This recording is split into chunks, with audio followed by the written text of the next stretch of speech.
Okay, you're recording. Okay, great. Hi, everybody. We're going to go ahead and get started. We are a small but mighty team. I wonder if people are still like sleeping from Turkey. For sure, yeah. Okay, everyone's muted for now. I'm going to get started and talk about a few things, and then we'll kind of get underway. Welcome, Wednesday, November 30th today, and we're going to be talking about field trips, specifically Northridge, which is well represented now. Yay! Northridge has embarked upon using S4 for field trips. And while not all campuses might be interested in doing this, I think that from my perspective anyway, it's a really good fit.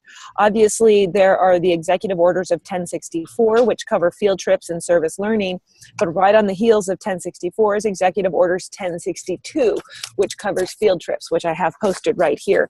But you can also look it up. But yes, just so that we can start to think about that piece as well. So we'll talk about how, I'm going to go through how Northridge has set up field trips, and then we'll hear from Northridge specifically about how their pilot has gone, what the pitfalls have been, what good things have happened, and where they're going from here.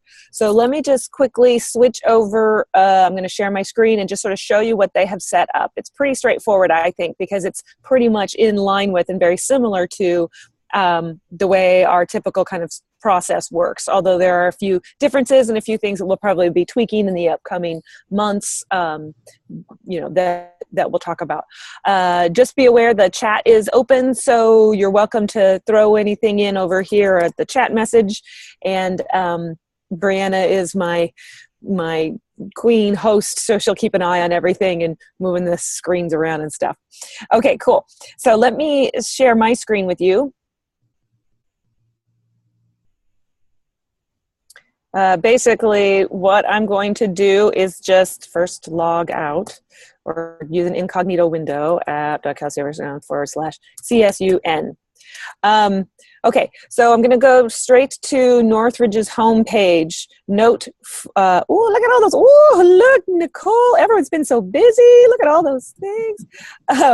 But note that on their homepage here, they have service learning and faculty, and now they have incorporated field trips. This is something important, is that if you are going to expand out into different areas, multiple areas, multiple programs using S4, you have to share the homepage. So you might have to have instructions for both. We don't know when a student lands on the homepage, if they're even a student, and what they're exactly looking for. So you have to include both.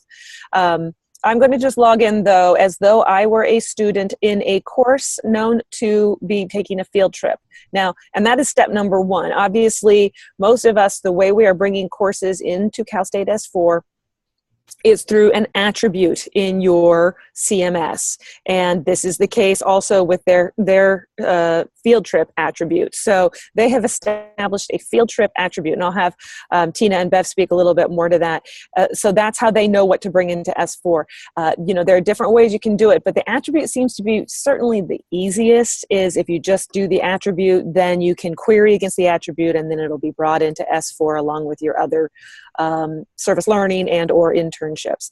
If not, if there's a designation somewhere, where you can query against it so that you can find out which ones are field trips, like they have an F on the end. I don't think that's usually something that happens, but consider making an attribute for field trips. Okay, if you would use S4 for field trips. I'm going to log in as student.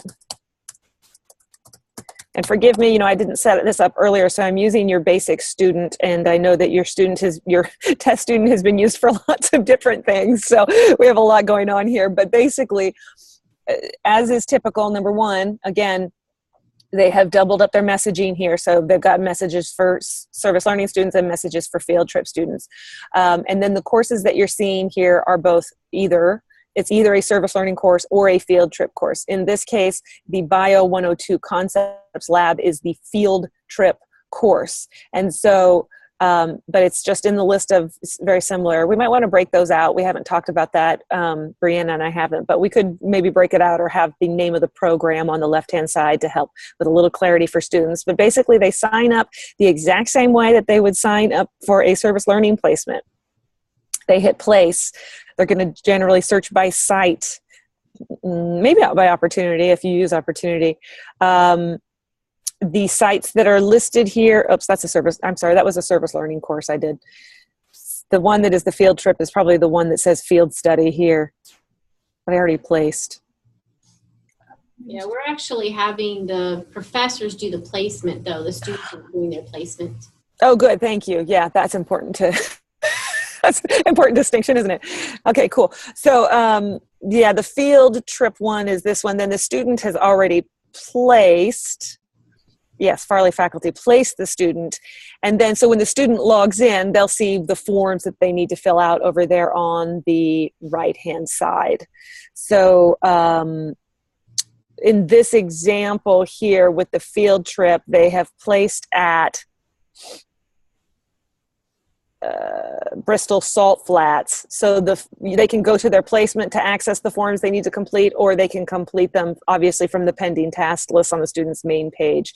But here are the forms then, and this is kind of the part of the key. So if the faculty is placing the students, at wherever they're going to go, then the only thing the student has to do is when they log in, there are, I think, 4 forms that we worked on. One is the waiver, which is pretty straightforward. It's pretty typical. Making sure that they're 18. If they're not under 18, we actually put a downloadable version of the form into S4 so that if they were under 18, they would do a physical form. We'll just do, though, pretty straightforward. The date of the activity gets captured.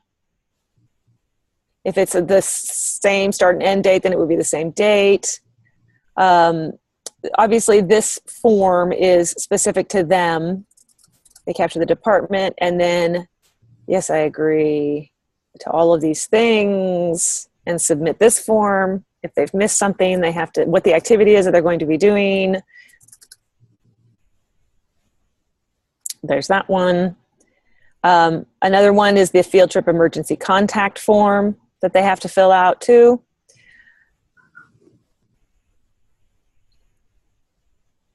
Pretty straightforward here. Again, similar, confirming the age early on so that if they are not 18, we have them stop and print the form instead, and then have them upload the form with their parent's signature. So that's how we're dealing with the under 18 in this case, in order to keep it all in one place.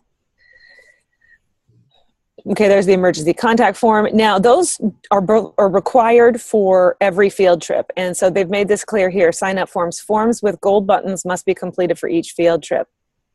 Forms with blue buttons are completed as needed for each field trip. So in this case, the faculty would make it clear whether or not this was needed or not, which is the student authorization to operate privately owned vehicles. If they need to complete that one, then they would complete it online here as well. Same basic thing. Yes, I agree. Information about where they're going, when they're going. So they've done a lot of great work. Tina in particular at Northridge done a lot of great work to make sure that these are forms that they need to use for their field trips, and that they are all built into S4 now. Yay for going digital. I want to point out on that form, Tracy, that people totally utilize on other forms is how we, like on automobile transportation, they have to upload a copy of their proof of insurance and a copy of their driver's license here. So that's for risk management as well. So. Yeah, that's a really great, I mean, I shouldn't go too quickly over these forms because they actually are really, what we've done with these forms is really great, being able to do that so that you're not having to hunt that down, that it's actually held into and on S4. I don't know, and we'll talk a little bit more too about this, Tina and Bev. I mean, the student, essentially, all they have to do is take a picture. So I'm not sure how hard it is for students to upload documents. I know that Nicole, one of the things she had to do for when we asked students to upload their time log in an end of service form, that one thing she found was that she needed to have more than one page uploaded in case they were taking a picture of page 1 and then page 2 and they couldn't fit it all on one upload. So I'm not sure if we're going to have that problem or not. I don't know how I don't think we really know how frequently students need to fill out this authorization. I suppose we'll We'll find out, won't we? These are just one-pagers. The end of it, also we have downloadable forms here too, which they can download any of the forms if they need to just download them and fill them out that way, or if the professor requires it instead of doing it online. You know, the downside to that obviously is you're not keeping the record in a system like S4. Meh. But sometimes it might be easier if they want to just sort of take the form with them. The final, so when they're done, and they're already done because they filled everything out, it's no, let me go back.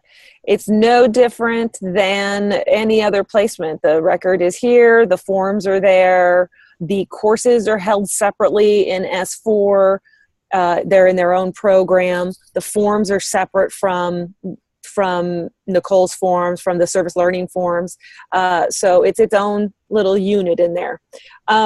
Yeah, I don't know if I did a very good job explaining. I feel like I'm all over the board here. So I'm going to stop sharing my screen and actually turn it over to Bev and Tina to speak about kind of how it went for you guys in terms of launching and piloting for field trips. Well, we launched the pilot program this fall with our biology and geology departments, and actually amazingly went very smooth. It was one of those kinds of pilots where you go, wow, we're really good. This is a great system, you know, because everything had gone really, really smooth. There was just one glitch that we had where there was a field trip that for some reason, and right now Tracy and I have talked about different roles and how it would be handled on our campus on, you know, who's going to put in sites. I didn't know if you were going to show the actual like inputting of sites on like what a staff person would do or the coordinator would do. But on our campus, it's going to be a centralized function. We're going to have one person handle it on our campus for inputting of sites. However, in the pilot program, it's the two people in geology and biology are actually inputting the sites because I can control them. I just can't control when we open it up to the larger population. And if it was distributed, it's something you really have to think about on your campus. If you think about having it distributed versus a centralized process, because there's a lot of places where people can step on each other's toes. So with the two people in geology and biology, I can communicate with them and keep them kind of under control, basically. But when we open it up to the larger population, it is going to be a centralized function with one person administering the field trip process. Yeah, and that's a really great point, and we talked a lot about that and how important it was to have it fall under one person, and you really advocated for that with your AVP, and I think Nicole would agree about how important that is, because when you decentralize it to a great extent, that's just the chances of people successfully going in and filling out, you know, a new program site information and is it's just too difficult to have it be completely decentralized. So luckily, and I think that this is an important piece to success, is that need to advocate for, if you're expanding S4, there still needs to be some single program person, program head, who is the one that, you know, Nicole knows that if she sees something wrong, she can go to, I believe it's Candace, right? Right. Is doing field trips, yeah, or academic internships, or one person. So, and this is a good question too. Thus far, I'm going to ask this one to Nicole. How has it gone in terms of, I mean, I know that it's very easy to be like, oh, whoops, oh, this thing happened, and you know, like, oh, the site information got changed. How easy has communication been for you? And you're muted, by the way, so let's unmute you. Unmute. Okay, talk. It's been pretty good. Communication on campus is fine. There were a few surprisingly unique glitches that came up. I just noticed that when we added the additional program, we could see each other's sites, and it was supposed to be separate initially. But I think you guys got that fixed, and we don't have that issue. My only thing now is just kind of living in test, which is why I have our student, Sally Student, enrolled in 2 classes, just because you just never know what different kinks are going to come up. Yes, and a best practice, which I've done this now a couple times. Sometimes because I know there's Sally Student is in there, and so I'm usually in a campus. I just use that one. It's probably good to have like Sally Student for service learning, Sally Student for field trips, so that you guys aren't stepping on each other's toes that way. To a certain extent, and for internships, to a certain extent, my bad. I haven't written that up or just done the due diligence there to make sure there's each demo.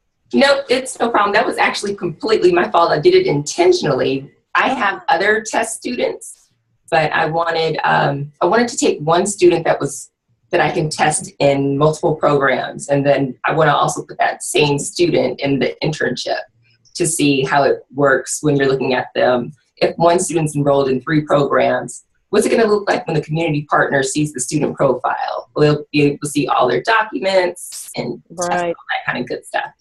But once testing is complete, I can remove it. Great, but that's a great point, and that's a great. We really appreciate that additional testing too. Theoretically, we know that if the student clicks on their service learning course, they should see service learning sites and service learning forms. If a student clicks on their field trip course, they should see field trip sites and field trip forms, or if that's been done for them. But that's it. We're taking this and we're mixing them together. So we want to make sure that it is functioning as it properly should, because we just added in about a whole bunch of more elements and pieces. We rock. Brianna and I, we can't believe how there's like so many pieces and they all do this, but we still, I think, kind of pretty good in terms of everything being separated out, so that if we're going to have community partner login, they're seeing the right thing for the right students, and that the students are seeing the right thing as well as the faculty. Yeah, great. And you guys are going to be expanding into academic internships as well, correct? Right. So, we're going to start spring with academic internships in a pilot, and then we're also expanding the field trip pilot for spring. And then intention is to have both of them roll out campus-wide for fall. Wow, it's very ambitious. Yeah, it is. But feedback from there were 2 things. One thing I noticed actually when I was going in there and I was looking at sort of the field trips that have been brought in, oftentimes there was more than one field trip for a particular course. And this sometimes happens with service learning as well. And we still are struggling with dealing with the question of which forms need to be filled out for every single time you go on a field trip. Similar question to service learning, but I think it's even more interesting with field trips because it's common to have, 3 field trips in one course. Are you requiring that students fill out the forms every time they take a field trip? Is that the requirement, or are you having them do it once? No, currently I'm having them do it every time they take a field trip, because you don't know, like for example, on the emergency contact, if from one point to the next, is it going to be different, because a field trip can be in the beginning of the semester and the end of the semester, and maybe something has happened. That information needs to be refreshed. And then the liability waiver form actually lists the site that they're visiting. So that has to be filled out each time as well. So they are filling them out each time. Yeah, and that's kind of the way the system is designed too, is that sort of each placement and the risk associated with each placement is unique for each placement. And so that's the way it's sort of sat. That becomes a little more complicated with service learning, I think, and probably academic internships, although internships probably usually more like one internship. But with service learning where there are multiple, the biggest issue there is the learning plan agreement, which is not required under executive orders for field trips, obviously. But with the learning plan agreement, oftentimes they just want one learning plan agreement for the entire duration of the course, regardless of the 3 or 4 different sites that they're serving at. I think though, but I would like to keep us posted in terms of field trips and best practices does that become too burdensome or cumbersome for the faculty and for the student? Do they get frustrated? Is that an issue or not an issue? From your pilot, I know it was a smaller, it was a subset, but was there any pushback on that from faculty? No, there wasn't actually. No complaints at all yet. So knock on wood. Seriously. It was only like, I think we started off with 13 or 14 classes. So within that group.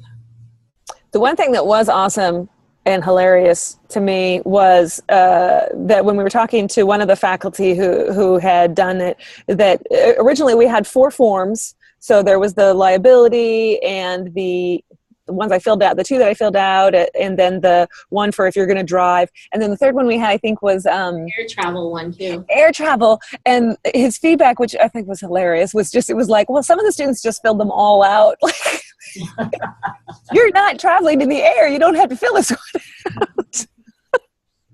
So I think, did you guys just end up ultimately removing that one, and or is it on there still? It's there as an optional form. It's an optional one, yeah. Yeah. So it's always important too, I mean, to make sure that we couldn't figure out kind of a way around it aside from making it more like clear, like you don't have to fill this one out unless it's appropriate for your particular service. So I think that kind of works around that. But that kind of cracks me up. Mm-hmm.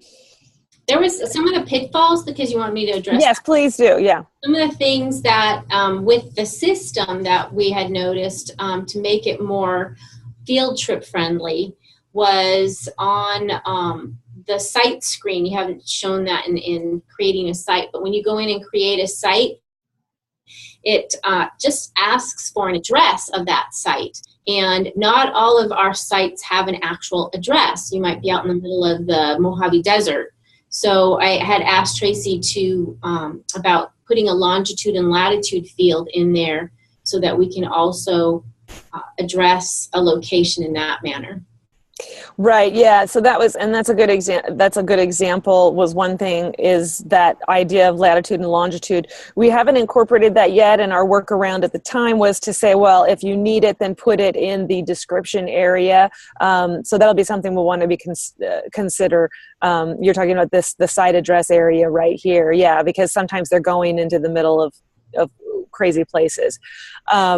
The other thing I wanted to point out too, if you go to the sites list, so you'll see that when you begin to move into doing things like sharing between 2 programs, or you may not be sharing closely between 2 programs, is that there are different options. So you can see here, I'm looking at the full list of all sites because I don't have an individual program assigned to my account. If you have an individual program assigned to your account, and this is what Nicole was talking about, for example, service learning, then you'll only see the service learning sites. However, you can see a full list of the sites. All you have to do is just take out the individual program from whatever automatically shows up, and you'll see the whole list. That's handy to do even if you're not doing it regularly, but every once in a while, so that you can see if maybe there's the site where it's being used by 2 different programs. You may not need to have 2 different university agency agreements. You may not need to renew quite as often because one has already been established, and it may serve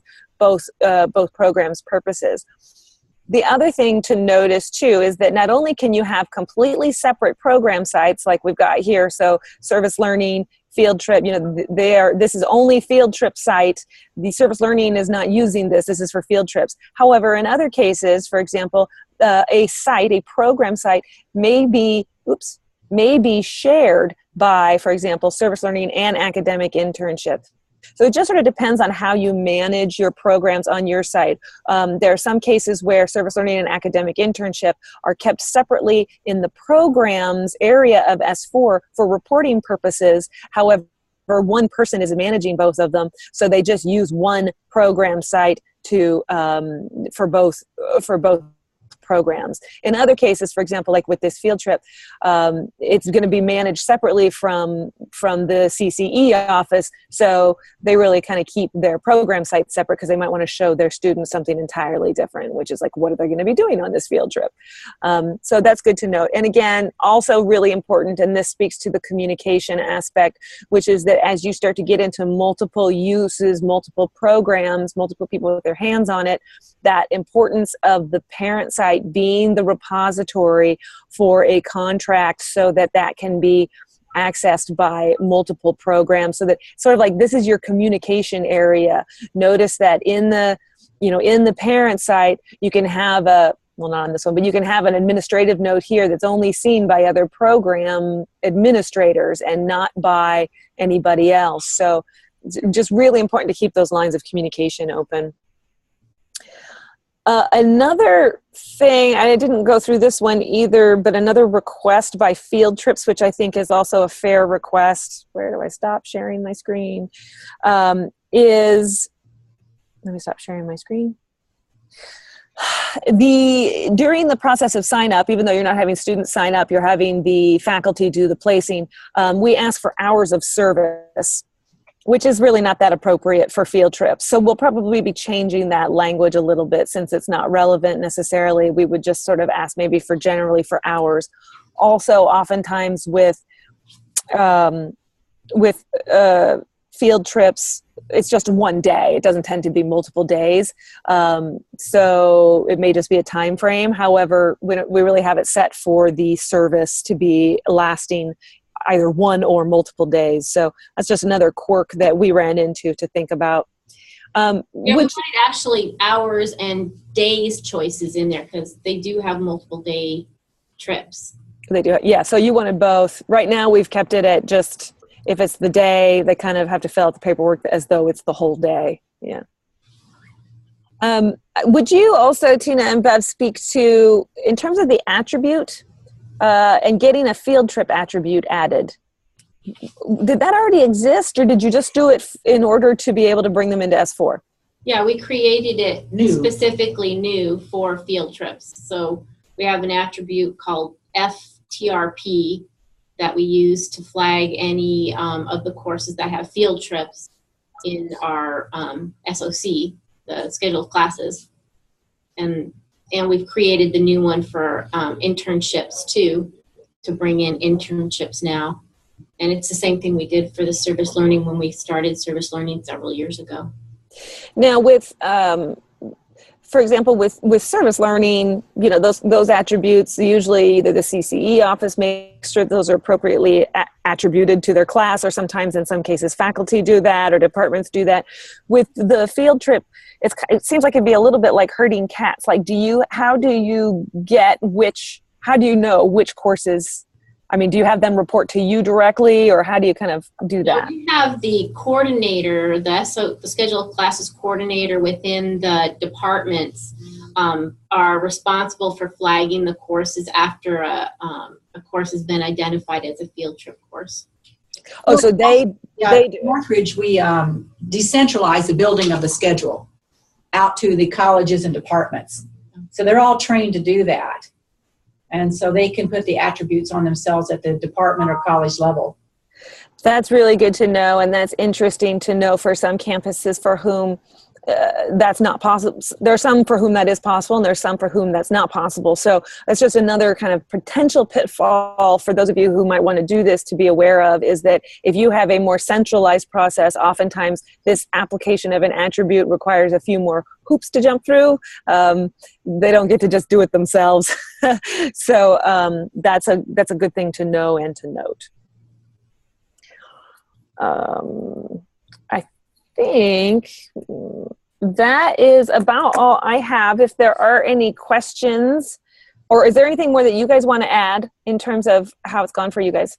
I mean, like I said, so far so good. It's gone fairly smoothly. We did have one of the things that's really essential in implementing these kinds of things is the communication between you and the areas that you're implementing it on. We had a glitch one day. Bev and I both were out, and one of the departments that were piloting decided that something they couldn't do with the form we had online, so they said, well, we're just going to do it on paper. And, when I got back the next day, it was like, you didn't have to do paper. You could have done it this way on the form. So it was like really trying to educate them, on how to use the system, and that in that particular situation that happened, they did not have to go paper. They could have used the system. So it's just like little learning glitches there. Yeah, and that's the other piece too, that, you know, as we do this, and we're all trying to do this without overburdening any one person, but there does need to be that kind of support person that a person can turn to. And Nicole has on this campus served as that for CCE and for service learning, and the recognition that then she couldn't possibly take on anyone who had a question about field trips, so that there has to be that other person, but that the communication is available and being passed down. The other people who can't do it is us over here. We're not taking it on either. So yeah. Oh, who holds the baby? I always like to know who's going to hold that baby. So yeah. I'm very interested too in how then when we bring in academic internships, how this is all going to go. I would also like to just kudos to you guys, but also your communication internally with your AVP who has been supportive of this. I think that it is really important for the person who's making that level of a decision to see the value in using a single system for multiple types of services, because, you know, it actually ultimately will end up using less resources in the end. But you're absolutely right. Lots of communication moving forward. Yeah. I don't know if anyone has any questions. Will you guys be receptive to, if anyone has any questions, to taking those questions if we get any offline? I mean, I think we're a small group today. I think people are still catching up after the holidays, but I think it's important and a really cool new area for S4 to be moving into, and really am looking forward to and hopeful that this is gonna work well for you guys.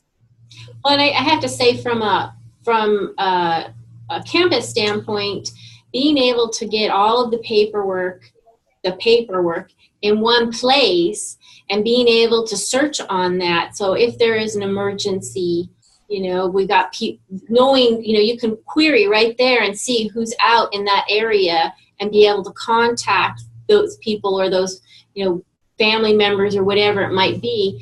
You could do that so much more quickly when everything is in an electronic format and easily queried, rather than trying to track down the department and who has the paperwork and, you know, where they put it, kind of thing. So, I mean, there's a lot of value in having access to the information in one place.